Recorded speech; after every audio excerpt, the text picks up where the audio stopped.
अस्सलाम वालेकुम नाज़रीन, प्रोग्राम में एंड द न्यूज़ सां गॾु मां जो मेज़बान मेराज हबीब। जे प्रोग्राम में पाण ज़िक्र कंदासीं मुल्की मुआशी सूरत हाल जे हवाले सां, जंहिंमें हिन वक़्त ताईं का बहितरी नज़र न पई अचे ऐं हर पासे खां मुल्क जी सभिनी अख़बारनि तोड़े मीडिया जी हेडलाइंस हिन वक़्त महांगाई आहिनि ऐं उन जो फ़ाइदो वठंदे अपोज़िशन पारां बि एहतजाज जो सॾु ॾिनो वियो आहे। सभ खां पहिरियों ॾिसूं था माज़ी जो इमरान ख़ान महांगाई बाबति छा थो चवे, अचो त ॾिसूं। ही मुखालिफ़ धुर जो इमरान ख़ान आहे, जेको उन वक़्त पेट्रोल महांगो थियण तोड़े महांगाई वधण ते इन क़िस्म जा बयान ॾींदो ऐं ही साॻियो ई इमरान ख़ान आहे जंहिं कंटेनर ते बि बिल साड़े सिविल नाफ़रमानी जो ऐलान बि कयो हो। साॻियो ई इमरान ख़ान हुकूमत में अचण वक़्तु क़ौम खे ॿुधाईंदो हो त सूरत हाल बहितर थी वेंदी, पर सूरत हाल बहितरी बदिरां बेहतर ख़तरनाक नज़र अची रही आहे। मुल्की मुआशी तौर ते हिन वक़्तु तबाही तरफ़ वञी रहियो आहे, जॾहिं त आवाम महांगाई सबबु ख़ुदकुशियुनि ते मजबूर थी विया आहिनि। बेरोज़गारी वधे पई, अमन अमान जी सूरत हाल बि ख़राब खां ख़राब तर थींदे नज़र पई अचे। अॼु प्रोग्राम में मुल्की मुआशी सूरत हाल तोड़े हिन वक़्तु नोटिफिकेशन वारे बहरान जो बि पाण ज़िक्र कंदासीं। शुरूआत में अवां जे साम्हूं मुल्क जी मुआशी सूरत हाल रखूं था, जंहिं मूजिबि हिन वक़्तु मईशत बहितर आहे। नई मईशत में बहितरी जो परे परे ताईं को इम्कान नज़र अची रहियो आहे। ताज़ो ई जुमे ते वफ़ाक़ी हुकूमत पारां आम वापे जे शयुनि में वाध कई वई, जंहिं मूजिबि खाधे पीते जे शयुनि सां गॾु घर में इस्तेमालु थींदड़ सभु शयूं तक़रीबन महांगियूं कयूं वियूं आहिनि, जॾहिं त वधीक महिरबानी हुकूमत उन जे ॿिए ॾींहुं कई, जंहिं ॾींहुं 5 रुपया पेट्रोल जी क़ीमत में थियल सिफ़ारिश ते अवाम ते रहम कंदे 10 रुपयनि खां मथे पेट्रोल जी क़ीमत में इज़ाफ़ो कयो वियो आहे। न सिर्फ़ एतिरो, पर मुल्क में ग़रीब माण्हू यूटिलिटी स्टोर तां आम वापे जूं शयूं वठंदो आहे, उन में बि साॻिए ॾींहुं इज़ाफ़ो कयो वियो आहे। जेका महांगाई हिन वक़्तु नज़र अची रही आहे, उन ते वफ़ाक़ी हुकूमत में मौजूदा वज़ीर ऐं मुशीर इहो फ़ख़्र सां ॿुधाइनि था त दुनिया जी भेट में पाकिस्तान में क़ीमतूं घटि आहिनि, पर जीअं हुकूमत अधु सच मुख़्तलिफ़ वक़्तनि ते मुआशी तौर ते ख़ासि तौर ते ॿुधाईंदी नज़र ईंदी आहे, उहो हिन वक़्त ताईं ॿुधाए पियो वञे। दुनिया जे ॿियनि मुल्कनि में फिक्स आमदनी ऐं जेके ॾिहाड़ी ते कमु कंदड़ माण्हू आहिनि, उन्हनि जी रक़म जो जाइज़ो वठिजे त उहा पाकिस्तान में अक्सरियत जी असांखे दुनिया जे ॿियनि मुल्कनि जी भेट में घटि नज़र अचे थी। पाकिस्तान जी अक्सरियती आबादी अॼु बि 20,000 महीने ते गुज़ारो करे थी।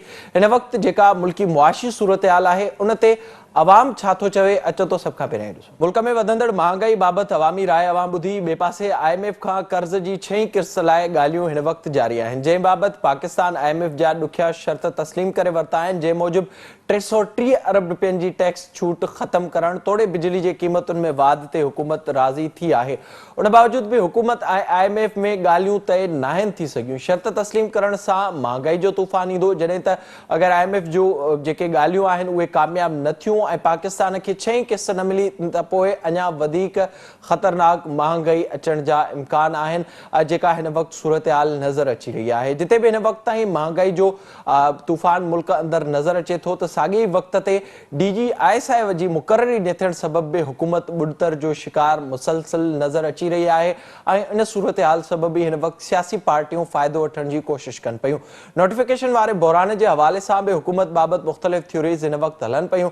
हुकूमत एस्टेब्लिशमेंट में लाॻापा बहितर न हुजण ऐं महांगाई ते अवाम जूं दाहूं निकिरण बाद मुखालिफ़ धुर बि एहतजाज जो सॾु ॾिनो आहे, जंहिं बाबति काल्ह PDM सरबराह मौलाना फज़लुर रहमान इहो ऐलान कयो, जंहिंजी अॼु तौसीक़ पिणु कई वई आहे। जॾहिं त उन सां गॾो गॾु PP चेयरमैन बिलावल भुट्टो ज़रदारी बि काल्ह जेको पाकिस्तान पीपल्स पार्टी जो जलसो थियो, उन में इन बाबति ऐलान कयो आहे। अचो सभ खां पहिरियों ॾिसूं था बिलावल ऐं मौलाना जो इन बाबति छा चवणो। मौलाना ऐं बिलावल जी ॻाल्हि ॿोल अवां ॿुधी। हिकु पासे PTI मईशत में बहितरी न हुजण सबबि अवामी पज़ीराई तेज़ी सां विञाए पई, त ॿिए पासे इमरान ख़ान जी PTI मुआशी तौर ते हिन वक़्त ताईं नाकाम नज़र अचे थी। इहे सभु मामला आहिनि जिन ते पाण प्रोग्राम में ॻाल्हाईंदासीं। सियासी जेको पासो आहे उहो बि अवां जे साम्हूं रखंदासीं। पाण शुरूआत कंदासीं मुआशी सूरत हाल जे हवाले सां। मुआशी सूरत हाल जे लाइ ॻाल्हाइण लाइ मूंखे स्टूडियो में जॉइन कयो आहे सीनियर मुआशी माहिर आहिनि मोहतरम जनाब डॉक्टर आगा अहमद नबी साहब। डॉक्टर साहब, वॾी महिरबानी अवां जी प्रोग्राम में जॉइन करण जे लाइ, थैंक यू सो मच। ॿिए पासे मूंखे वीडियो लिंक ज़रिए जॉइन कयो आहे डॉक्टर अयूब महर साहब, पाण मुआशी माहिर आहिनि ऐं सीनियर तजनिगार आहिनि, इन हवाले सां मुख़्तलिफ़ वक़्तनि ते असांखे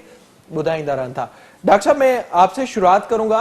ज़ाहिर जो सूरत हाल इस वक्त नज़र आ रही है हमें, एक तरफ तो हुकूमत ये मुसलसल बता रही है क्योंकि दुनिया के मुख्तलिफ ममालिक में कोविड की वजह से जो असरात हैं वो इस वक्त नज़र आ रहे हैं। यही वजह है कि इस वक्त मुल्क में इन्फ्लेशन और पेट्रोल की कीमतों में इजाफा हुआ है। एक तो इन चीज़ों में कितनी सच्चाई है, और जो दूसरा सच है फिक्स आमदनी, वो हुकूमत क्यों नहीं बता रही अवाम को? देखिए मेरा साहब, इसमें दो मुख्तलिफ मसले हैं। IMF के मुज़ाकरात जो जारी हैं अभी, उनकी कंडीशनलिटीज अपनी जगह, उसके क्या इम्पैक्ट आते हैं। लेकिन जो सबसे बड़ा इंडिकेटर जो पब्लिकली सामने आ चुका है, और दूसरे जो इंडिकेटर्स हैं मैक्रो इकोनॉमिक इंडिकेटर, उनके अलावा एक जो बिल्कुल पब्लिकली सामने आ जाता है जो इंडिकेटर, वो है रेट ऑफ इन्फ्लेशन, कमोडिटीज की प्राइसेस। ये ऐसा इंडिकेटर है जो छुपाया नहीं जा सकता। इसको हम अदाद शुमार की सूरत में बयान करें या ना करें, ये पब्लिक की आम लाइफ में इसका असर होता है और पब्लिकली ये इंडिकेट करता है। लास्ट मंथ फाइनेंस मिनिस्टर साहब ने बयान दिया था बड़े यकीन से कि इस साल में यानी 2021 के एंड पे दिसंबर तक इन्फ्लेशन रेट जो है वो डबल डिजिट में नहीं जाएगा, जो 8-9% के दरमियान ही रहेगा। स्टेट बैंक की तरफ से भी इसी तरह के बयान थे कि डबल डिजिट में नहीं जाएगा। लेकिन अभी देखने में ये आया है कि इन्फ्लेशन जो है वो 13% के करीब पहुंच गया अभी से, अभी दिसंबर नहीं आया। और दूसरी इसमें ये चीज देखें, ये जो अभी इम्पैक्ट आए हैं, इस इम्पैक्ट में कमोडिटीज की जो इंटरनेशनल प्राइसेस का इम्पैक्ट है वो शामिल नहीं है। पाकिस्तान में जो इन्फ्लेशन रेट इम्प्रूव हुआ है, इंक्रीज हुआ है, उसमें देखें 3 मुख्तलिफ रीजन है थ्रू आउट द वर्ल्ड। अभी आपने भी रेफर किया कि कोविड की वजह से प्रॉब्लम हो रही है। कोविड की वजह से लास्ट ईयर प्रॉब्लम हुई थी, बाज कंट्रीज में नेगेटिव ग्रोथ जरूर रही थी, लेकिन इस साल सबकी पॉजिटिव ग्रोथ हो गई है। पाकिस्तान की भी जब कोविड का ईयर चल रहा था तो एक साल ऐसा आया था जब माइनस में 0.4% रेट ऑफ ग्रोथ रहा था, लेकिन उसके बाद पॉजिटिव लास्ट ईयर हो गया था। इस साल तो मजीद पॉजिटिव एक्सपेक्ट किया जा रहा है। खुद मिनिस्ट्री ऑफ फाइनेंस ने 5% से ज्यादा की प्रेडिक्शन की हुई है। तो उसका मसला नहीं है, इन्फ्लेशन का जो मसला है कि डबल डिजिट में अभी आ गया है, इसमें 3 मुख्तलिफ मैं समझता हूँ स्टेप्स हैं, 3 मुख्तलिफ फैक्टर्स हैं जो कंट्रीब्यूट कर रहे हैं। सबसे पहला जो इंटरनेशनल प्राइसेस का इम्पैक्ट है वो अभी हमारे यहाँ नहीं आया है। एक ग्लोबल फिनोमिना है कि एनर्जी की और फूड की prices through out the world increase हो रही हैं। वो अभी मौजूदा रेट ऑफ इन्फ्लेशन में पाकिस्तान में शामिल नहीं है। जो अभी हमारे यहाँ जो इम्पैक्ट आया है वो आया है डिवेल्यूएशन की वजह से। एक पार्शियल इम्पैक्ट आ गया है, फुल इफेक्ट उसका भी अभी नहीं आया है कि पाकिस्तानी रुपी जब डिप्रिसिएट कर रहा है तो जो कमोडिटीज हम इंपोर्ट करते हैं यकीनन वो रुपीज में महंगी हो जाती हैं, जिनमें से एक ऑयल है। ऑयल के अलावा दूसरी बहुत सारी चीजें हैं जिसमें अद्वियात भी हैं, खाने पीने की चीजें भी हैं, दूसरी जरूरियात जिंदगी भी हैं। सबसे बड़ी ये कि प्लांट एंड मशीनरी है जो इन्वेस्टर के एंगल से बहुत अहम चीज है। वो सब चीजें रुपीज टर्म में ऑटोमेटिकली महंगी हो जाती हैं जब आपका रुपये डिप्रिसिएट करता है। उसका इम्पैक्ट आ चुका है, वो इम्पैक्ट अभी आ गया है। तीसरा एक और इम्पैक्ट जो है वो गवर्नमेंट की अपनी फिस्कल पॉलिसी की वजह से आता है, टैक्सेस की वजह से, टैक्स रेट की वजह से, मुख्तलिफ लेवीज की वजह से। हम बार बार कह रहे हैं, मिनिस्ट्री ऑफ फाइनेंस भी कह रही है, FPR की तरफ से भी ये बयान आ रहा है कि हमारे यहाँ टैक्स कलेक्शन जो है वो बहुत इंकरेजिंग है। आज भी FPR ने ये ऑफिशियल स्टेटमेंट इशू किया है कि हमारे यहाँ टैक्स कलेक्शन ज्यादा हो गई है। उस ज्यादा होने के बावजूद 500 बिलियन के मजीद जो टैक्सेस हैं उसका प्लान बनाया गया है कि मजीद टैक्सेस कलेक्ट किए जाएंगे। 500 बिलियन के मजीद टैक्सेस कुछ चीजों पे लगाए जाएंगे या कलेक्शन के सिस्टम को बेहतर बनाया जाएगा। पाकिस्तान में 2/3 यानी 66% टैक्सेस इनडायरेक्ट होते हैं, और अगर मैं इसमें विद होल्डिंग को भी ऐड कर लूँ, जो मुख्तलिफ सर्विसेज पर विद होल्डिंग टैक्स एडवांस में कलेक्ट कर लिया जाता है, तो फिर तो 90% इनडायरेक्ट टैक्सेस बन जाते हैं। और इनडायरेक्ट टैक्सेस जो होते हैं ये ऑटोमेटिकली कमोडिटीज की और सर्विसेज की प्राइजेज में शामिल हो जाते हैं। तो इस तरह से ऑटोमेटिकली इन्फ्लेशन बढ़ता है, प्राइजेज बढ़ती हैं। वो एक बहुत बड़ा रीजन है, फिस्कल पॉलिसी का रीजन है। पाकिस्तान में प्राइजेज बढ़ने की, इन्फ्लेशन बढ़ने की, बिजनेस कम्पिटिटिवनेस के इफेक्ट होने की और पॉवर्टी इंक्रीज होने की जो अहम रीजन है वो पाकिस्तान की अपनी फिस्कल पॉलिसी या टैक्सेशन सिस्टम है, जिसकी वजह से ये इम्पैक्ट आया है। 13% इन्फ्लेशन हो गया है। दूसरा जो इम्पैक्ट अभी पार्शियली आया है, नेक्स्ट मंथ में समझता हूँ वो पूरा इम्पैक्ट आ जाएगा, वो रुपये की डिप्रिसिएशन है। और 3 से 4 महीने में एक और इम्पैक्ट आएगा जो इंटरनेशनल फूड और एनर्जी प्राइसेस का होगा। ज़ाहिर है वो तो सूरत हाल हमें नज़र आ रही है। अगर साहब अवां ॿुधाए जो जीअं डॉक्टर साहब ज़ाहिरा मुख़्तलिफ़ हवाला ॾिना जेका हिन वक़्तु असांखे सूरत हाल नज़र अचे पई उन हवाले सां अवां जी छा राय आहे? हालांकि डॉक्टर साहब जीअं ॿुधाए पियो त इंटरनेशनल प्राइज़िस जो एतिरो असरु अञा पाकिस्तान ते आयो ई न आहे जेको मुसलसल असांखे हुकूमत जे तरफ़ां हिन पासे खां बयानबाज़ी नज़र अचे थी। अवां छा पिया सम्झो त ही जेका महांगाई जी लहर हिन वक़्तु असांखे नज़र अचे पई उन जा बुनियादी कारण कहिड़ा आहिनि? सर पहिरीं ॻाल्हि त इहा आहे कि इन्फ्लेशन आहे छा. पहिरीं असांजे लोकल माण्हू खे सम्झायो इन्फ्लेशन आहे छा. इन्फ्लेशन जो मक़सदु आहे कि प्राइस लेवल जो वधणु, ऐं अगरि असां नॉर्मल फिनोमिना में हिनखे ॾिसूं त प्राइस लेवल हर शइ में वधे तॾहिं वञी करे उहा इन्फ्लेशन ते बीहंदी आहे. इन्फ्लेशन ईंदी छो आहे? छो कि असांजा जेतिरा बि प्रोडक्ट्स आहिनि, जेतिरा बि शयूं असां वठूं था, हू सभु असां इम्पोर्ट था कयूं. चाहे हू फूड आइटम्स हुजनि, चाहे हू असांजी एनर्जी हुजे. असां पाण वटां का अहिड़ी शइ प्रोड्यूस कयूं ई नथा जंहिंजी वजह खां असां कुझु एक्सपोर्ट कयूं जो असांजो बैलेंस ऑफ पेमेंट इक्वल हुजे. इन जे अगेंस्ट में ॿी ॻाल्हि हिकिड़ी मां तव्हांखे ॿुधायां, वर्ल्ड इकोनॉमिक फोरम बि चए थो कि 60 ट्रिलियन जी पॉपुलेशन 2013 खां वठी करे 2030 ताईं थी वेंदी. अगरि मां 2030 जी प्रिडिक्शन या उन जो कमु हींअर खां ई स्टार्ट न कंदसि त ही इन्फ्लेशन न थींदी. वक़्त खां पोइ ई हाइपर इन्फ्लेशन थी वेंदी जेकी असांजे कंट्रोल खां ॿाहिरि निकिरी वेंदी. करंसी असां टैकल करण में बिल्कुलु नाकाम थी विया आहियूं, छो कि 172 जे मथां हीअं डॉलर ट्रेड थिए थो. ऐं अगरि इंटरनेशनल बैरल जी मां ॻाल्हि कयां त अगरि हू प्राइज़िस अञा जीअं डॉक्टर साहिबु चयो कि न लॻियूं आहिनि प्राइज़िस हिन जे मथां अञा, ही त असां पंहिंजूं नॉर्मल प्राइज़िस वधायूं आहिनि जंहिंजी वजह सां असां कोशिशि कयूं था कि असां इन्फ्लेशन टैकल कयूं, जेके बिल्कुलु बेबुनियाद ऐं ग़लति आहिनि. त अगरि ही इंटरनेशनल प्राइसिस जो बि इफेक्ट अगरि असां वटि अची करे पियो त इहे ई पेट्रोल जी प्राइसिस अञा तव्हांखे 10-15 रुपया मथे वेंदियूं, कमोडिटी जी प्राइस तव्हांखे अञा मथे वेंदियूं. कल्ह जो हिकिड़ो आर्टिकल हुयो, असां हमेशा इन्फ्लेशन जी ॻाल्हि था कयूं जेके CPI असां चवंदा आहियूं कंज्यूमर प्राइस इंडेक्स. असां अगरि सेंसिटिविटी प्राइस इंडेक्स ॾिसूं था, सेंसिटिविटी प्राइस इंडेक्स जो मतिलबु इहो हूंदो आहे कि मेन शयूं जेके ग़रीब वठी सघनि या नॉर्मल माण्हू वठी सघे, जंहिंमें घी थी वियो, अटो थी वियो, खंडु थी वई, ही नॉर्मल शयूं बि हाणे माण्हू जी पहुच खां ॿाहिरि निकिरी वियूं आहिनि. इन करे घी में बि 35 रुपीज़ जो हाइप, 35% जो आहे हाइप कयो वियो आहे. अने जॾहिं हू 35% जो हाइप कयो वियो आहे त 100 रुपए जी शइ तव्हांखे 135 रुपए जी मिले थी. त नॉर्मल जी तव्हां पहिरीं वेज ॾिसो कि आहे केतिरी, उन जे अगेंस्ट में तव्हां इहे शयूं वधायो था त I think that is impossible for a local माण्हू खे हू परचेस करे सघे. हाणे अचूं था हिन जे मथां कि ही सॉल्व कीअं कयो वञे, या मां हिनखे चवां कि डोमेस्टिक असांजो जेको इन्फ्लेशन आहे इन ते पाण ईंदासीं. आगा साहब, डॉक्टर साहब थोड़ा सा ये बताइएगा, जो आगा साहब ने इस वक्त पॉइंट उठाया है, अगर आप सूरत हाल को देखा जाए इस वक्त जो हमें GDP बताई जा रही है 4% के करीब, और उसमें जो पॉपुलेशन का रेशो है, हालांकि इसको अक्सर नजरअंदाज किया जाता है, जो इंक्रीज हो रहा है तो वो तकरीबन 1.5 के करीब पर ईयर, उसमें भी वो भी इंक्रीज हो रहा है, तो जाहिर है उससे आप 1.5% ये तो निकाल लें. और दूसरा जो एक दूसरी चीज इस वक्त सामने आ रही है, जो हुकूमत मुसलसल इस चीज के ऊपर फोकस नहीं कर रही, वो है ज़ाहिर जो एक तो महंगाई हो रही है और जिस तरह से अपनी जो प्रोडक्ट है वो बनाने में इस वक्त तक हुकूमत नाकाम हुई है, तो तीसरा जो एडमिनिस्ट्रेटिव पावर्स हैं उनका भी इस्तेमाल इस हुकूमत में हमें नजर नहीं आ रहा. तो आप इस पर क्या कहेंगे कि कौन सी ऐसी चीजें हैं जिनको हुकूमत इस वक्त तक नजरअंदाज कर रही है, जिसकी वजह से चीजों में मजीद इजाफा हो रहा है, और पॉलिसी के हवाले से भी बताइएगा, वक्त पर फैसले ना करने की वजह से किस तरह के नुकसान हो रहे हैं.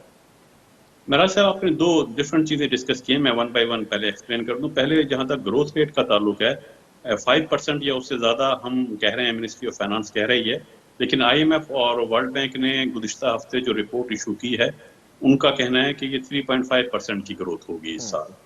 दूसरी बात यह है कि सबसे अहम बात यह है कि पाकिस्तान का जो सोशियो इकोनॉमिक स्ट्रक्चर है, उसके अकॉर्डिंगली जो हमारी मिनिमम रिक्वायर्ड ऑफ ग्रोथ है वो 7% होनी चाहिए. मैं आपके प्रोग्राम में भी बार बार ये कह चुका हूँ, अगर 7% से कम ग्रोथ हम लेते हैं, 5 लेते हैं, 6 लेते हैं, 4% होती है, तो वो ग्रोथ तो होगी, पॉजिटिव ग्रोथ तो जरूर होगी, GDP में ग्रोथ आएगी. लेकिन 7% वो लेवल है पाकिस्तान की सोशियो इकोनॉमिक कंडीशन के हिसाब से जहां ट्रिकल डाउन इफेक्ट आएगा.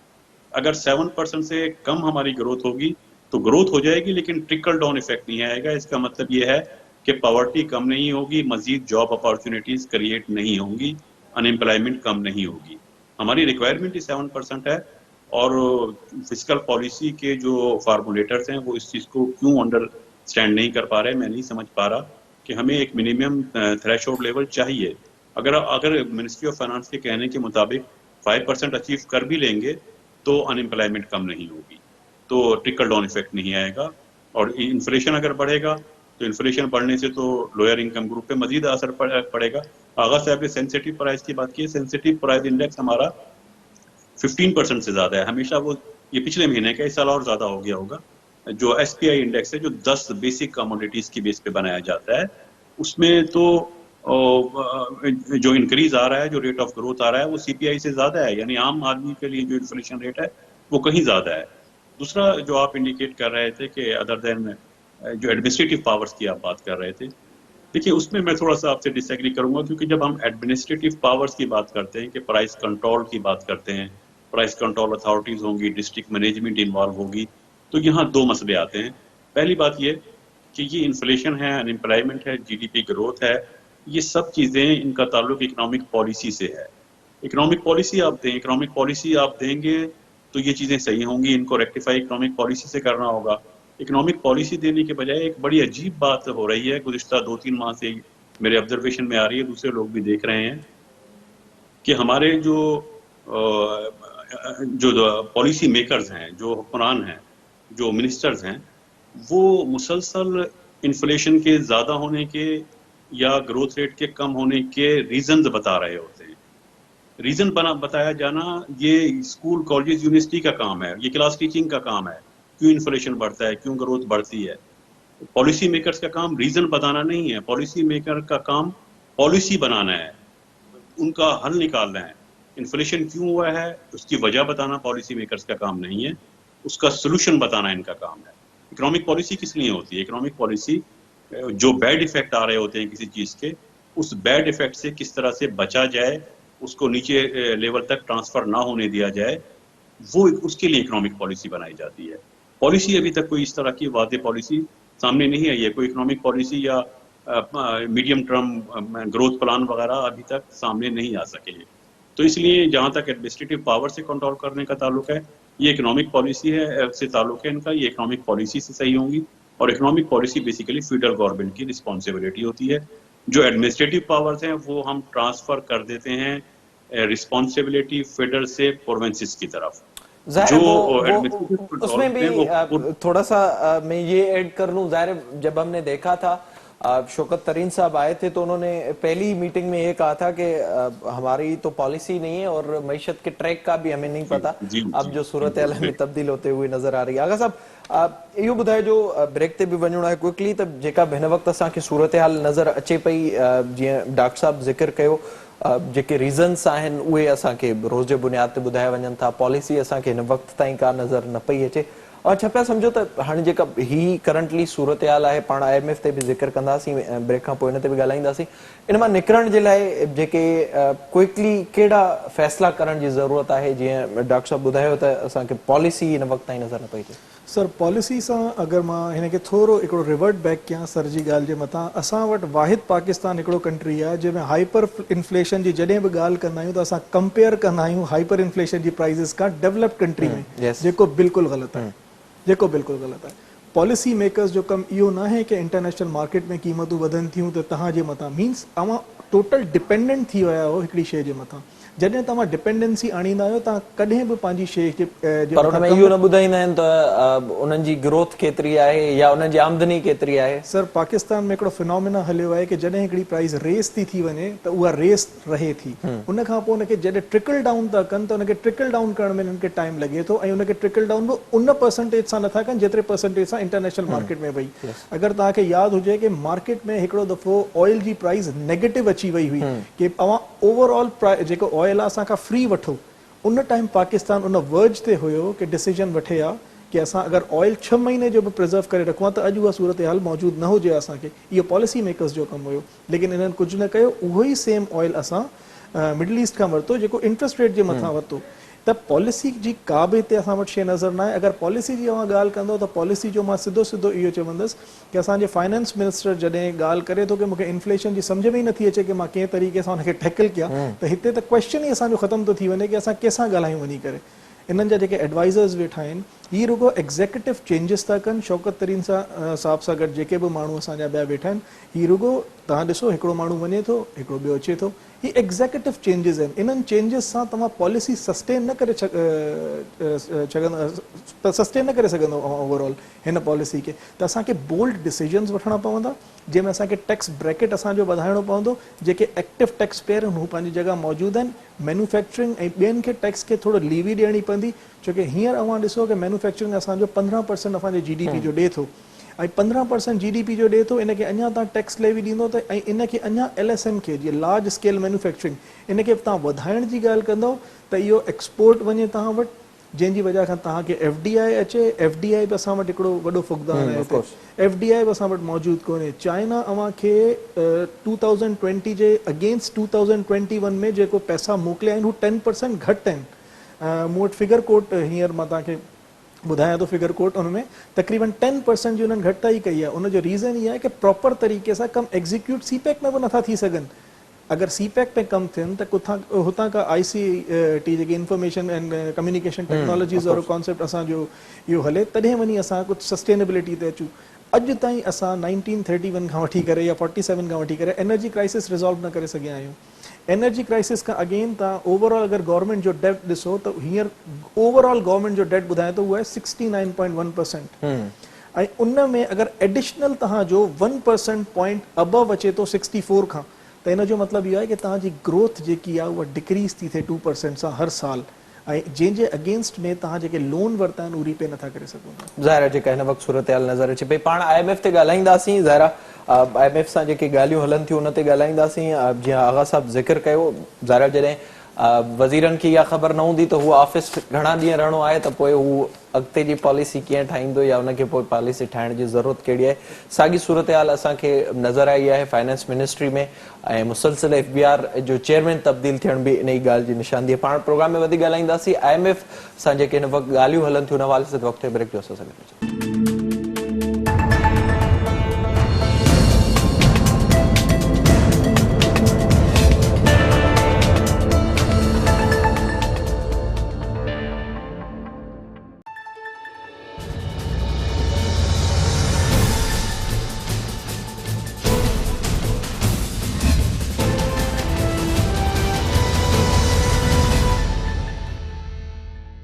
प्रोग्राम में हिकु भेरो ॿीहर भलीकार. IMF सां ॻाल्हियूं हलंदड़ आहिनि 6 क़िस्त जे लाइ ऐं ॾुखियनि शर्तनि खे तस्लीम करण बावजूद बि हिन वक़्त ताईं को वॾो ब्रेक थ्रू साम्हूं नाहे आयो. हिकु भेरो ॿीहर ॻाल्हियुनि जी अॼु खां शुरूआति थिए पई ऐं ॾिसणो इहो आहे त हाणे हिते सूरत हाल कहिड़ी पैदा थिए पई IMF सां जेकी ॻाल्हियूं हलंदड़ आहिनि उन बाबति. डॉक्टर साहब थोड़ा सा इस हवाले से रोशनी डालिएगा क्योंकि हमने देखा जो 2-3 दिन पहले खबरें आई जो IMF के साथ मज़ाकरात हो रहे हैं और जो शराइत उनकी मानी जा रही हैं उसमें ये चीज़ें थी कि मज़ीद मईशत पर बोझ पड़ेगा और आम आदमी मज़ीद महंगाई जो है उसमें मज़ीद इजाफा होगा. फिर ये खबर सामने आई कि उस पर भी IMF नहीं मान रहा, जिसको फ़िलहाल तो फाइनेंस मिनिस्ट्री की तरफ से इस खबर को रद्द किया गया और वो कह रहे हैं कि मज़ाकरात का सिलसिला अब तक जारी है.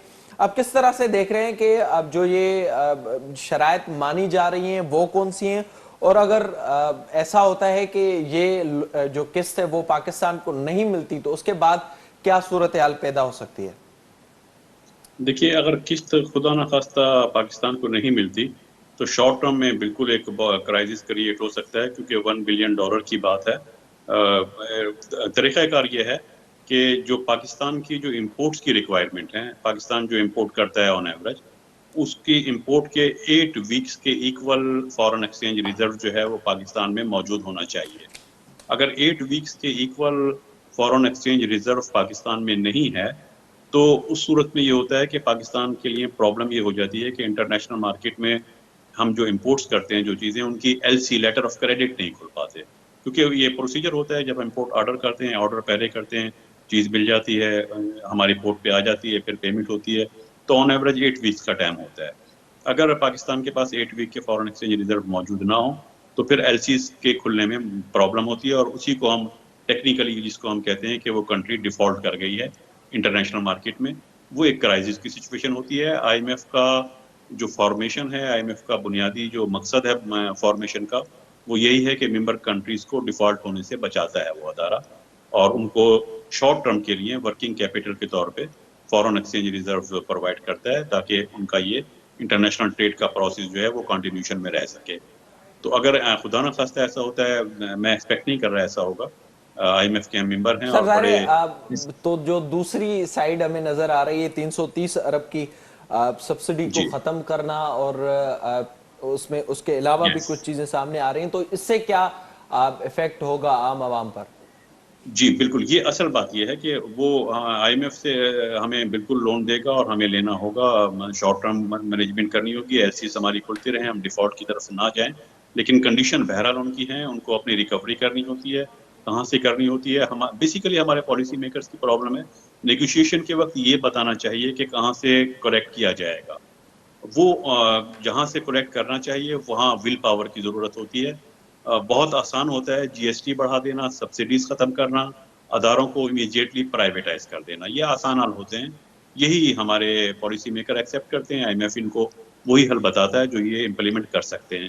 تو اس میں جب سبسڈیز ختم کی جائیں گی تو اس کا بہت آبویس ریزلٹ ہوگا. بہت اس میں یہ کوئی راکٹ سائنس فارمولا نہیں ہے, بہت سمپل ہے کہ اگر سبسڈیز وڈرا ہوں گی تو اس سے انفلیشن ریٹ پھر بہت زیادہ انکریز ہوگا, ایکسلریٹ کر جائے گا.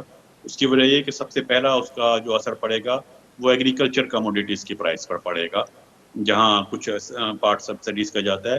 دوسرا انرجی پرائزز پر اس کا امپیکٹ آئے گا.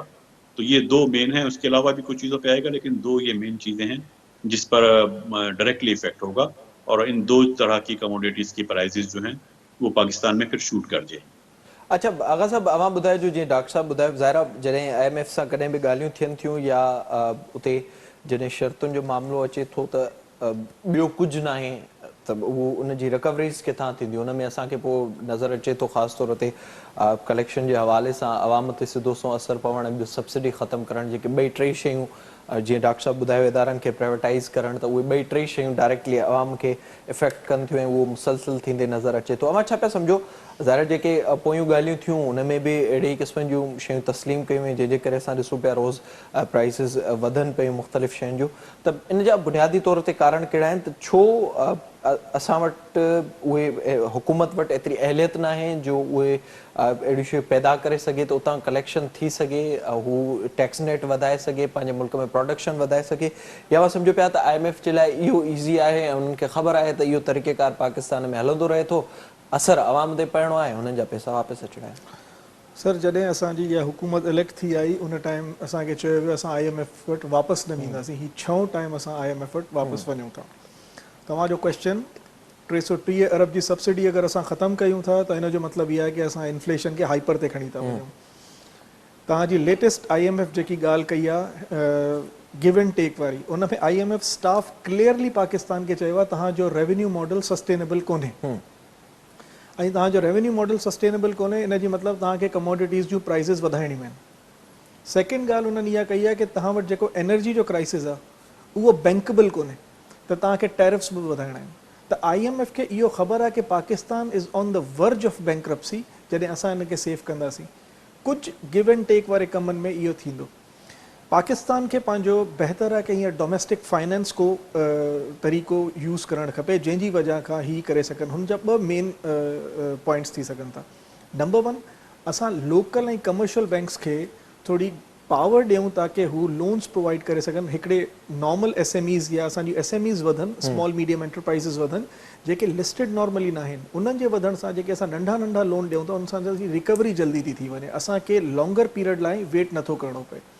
सेकेंड, अगरि असां कमोडिटी प्राइज़िस खे कंट्रोल था करे वठूं, लेकिन उन कंट्रोल जे करण सां पाकिस्तान वटि एतिरो बैकअप कोन्हे छो कि माण्हू एम्प्लॉयमेंट लूज़ करे वेंदा.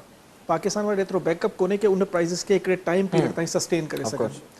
थर्ड इहा आहे कि कॉन्ट्रैक्शनरी पॉलिसीज़ में इहो हूंदो आहे कि पाकिस्तानी गवर्नमेंट या पाकिस्तान जे फाइनेंस मिनिस्टर खे इहो सोचियो वञे कि मां कंहिं तरीक़े सां पंहिंजी बॉन्ड जी प्राइज़िस खे घटि कयां ऐं इंट्रस्ट रेट मथे कयां.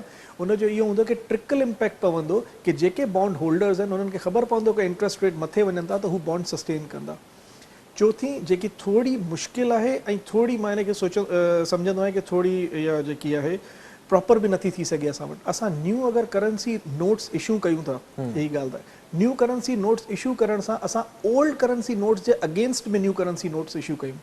जॾहिं असां हिन खे कंदासीं त असां वटि पंहिंजो हिकिड़ो प्रॉपर सिस्टम बि मौजूदु आहे जेको चेक करे सघंदो कि असां वटि अकाउंट्स केतिरा मौजूदु आहिनि त इन में ब्लैक मनी जेको कॉन्सेप्ट आहे इहो बि ख़तमु थी वेंदो असां प्रॉपर हिकिड़ो टैक्स नेट में अची वेंदासीं ऐं ॿी ॻाल्हि इहा आहे कि वरी उहा ई ॻाल्हि कि असांखे पंहिंजो टैक्स नेट खे वधाइणो पवंदो टैक्स ब्रैकेट खे वधाइणो पवंदो ऐं उन जे बग़ैर असांजो हींअर को प्रॉपर गुज़ारो न आहे जेको असांखे मुसलसिल नज़र भी अचे पियो वॾी महिरबानी thank you so much Agha साहब प्रोग्राम में वक्त ॾियण जे लाइ डॉक्टर साहब बहुत शुक्रिया आपका भी प्रोग्राम में वक्त देने के लिए ज़ाहिरी तौर ते हिन वक्त जेको आहे मुआशी सूरत हाल आहे उन ते अवां जे साम्हूं जेका सूरत हाल रखीसीं हिन वक़्तु IMF सां थोड़ी जो ॻाल्हियूं हलंदड़ आहिनि ऐं उन बाबति जेके ख़बरूं अचनि पियूं उहे कंहिं बि तौर ते सुठियूं न आहिनि जीअं डॉक्टर साहब ॿुधायो त इंटरनेशनल मार्केट जो जेको असरु आहे प्राइसिस जो उहो अञा ताईं पाकिस्तान ते पियो ई न आहे उहो पवणो आहे IMF खां अगरि पाकिस्तान लोन वठे थो त ॾुखिया शर्त त मञणा आहिनि अगरि ख़ुदा न ख़्वास्ता नथो मिले त अञा सूरत हाल उन खां पोइ वधीक ख़तरनाक थी सघे थी ॾिसणो इहो आहे छा हुकूमत हिन भेरे इन सॼी सूरत हाल खे ॾिसंदे के